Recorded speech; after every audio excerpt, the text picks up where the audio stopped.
विश्व के कोने कोने में YouTube के माध्यम से हमसे गुरु मंत्र लेकर वैदिक परंपरा में आगे बढ़ने वाले मेरे प्रिय शिष्यों, सज्जन और सन्नारियों, चलिए आज आपको अपने दिल की बात बता रहा हूँ। लेकिन उससे पहले आपको ये बता दूँ, जब तक हमसे बात ना हो जाए, हमसे व्हाट्सएप पर हमारे व्हाट्सएप में कुछ भी मत भेजिए और व्हाट्सएप में कोई प्रश्न भी मत करिए। Hi, hello, good morning, good night या भगवान का चित्र मत भेजिए। हमको डिलीट करने में काफ़ी तकलीफ होती है। एक तो हम मोबाइल ज़्यादा चलाते नहीं हैं और जब चलाते हैं तो 15 से 20 मिनट ही चलाते हैं। इसलिए आप फालतू की बातें करने की कोशिश हमारे साथ मत करिए।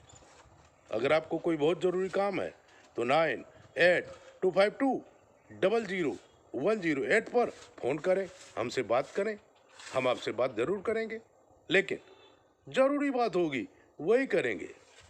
आज अपने दिल की बात आपको बताता हूँ। ये ज्ञान की बात है, आप इसको सुन लीजिए, समझ लीजिए।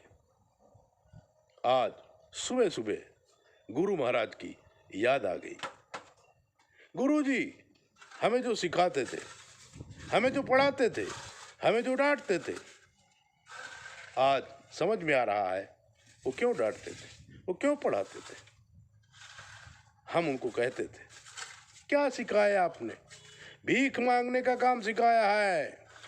गुरु जी कहते थे, मूर्ख, ये कल्प वृक्ष है, इसके नीचे जो बैठोगे, जो मांगोगे वो मिलेगा। तब तो हम कल्प वृक्ष का मतलब भी नहीं समझते थे। लेकिन जब बॉम्बे में ओबेरॉय होटल में 10वें महल में बहुत बड़े व्यापारी हमारे चरणों में गिरकर हमसे पूछने लगा, गुरु जी मेरा 80 करोड़ रुपया फंसा है, कैसे आएगा? मौसम्मी का जूस पीते हुए हमें अपने गुरु की याद आई। गुरु जी ने कहा था, ये कल्प वृक्ष है, जिस व्यापारी को मिलने के लिए लोग अपॉइंटमेंट लेते हैं, वो व्यापारी हमसे पूछ रहा है। तब हमें याद आया कि कल्प वृक्ष है। और आज क्यों याद आया? क्योंकि पिताजी की जो उम्र थी, उसी उम्र पे, उसी मोड़ पर आज हम हैं।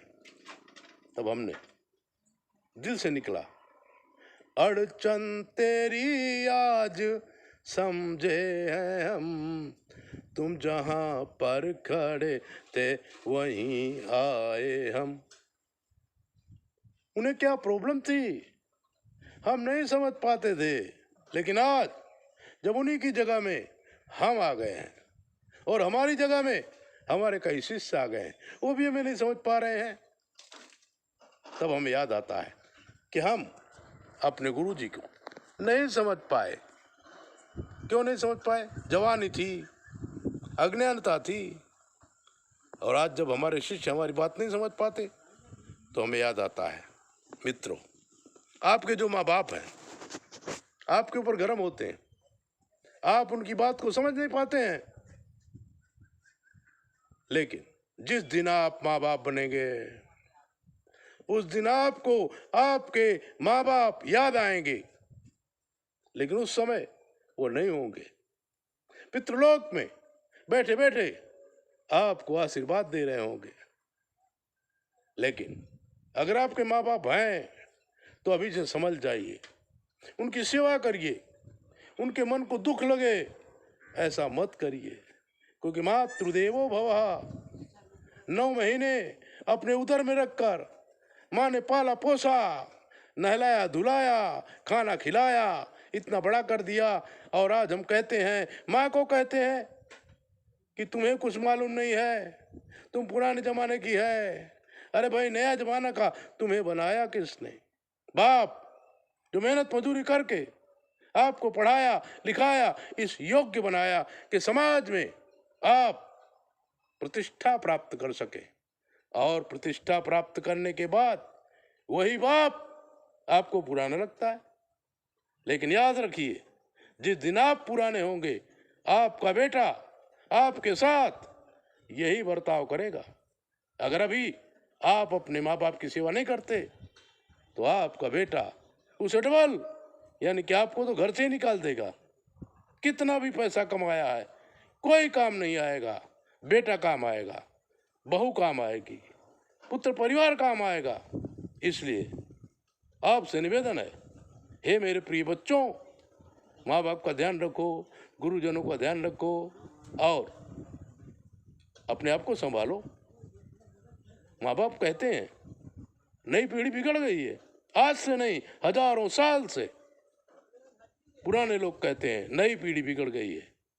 लेकिन पुराने लोग, आपसे भी प्रार्थना है, ये जो दुनिया में सुधार आया है, ये जो नई नई टेक्निक आई है, ये नई पीढ़ी तो लाई है। अगर नई पीढ़ी बिगड़ गई है तो ये टेक्निक कौन लाएगा? इसलिए समय की बात को समझो और अपने आपा में रहो, विश्व का कल्याण हो ऐसा काम करो।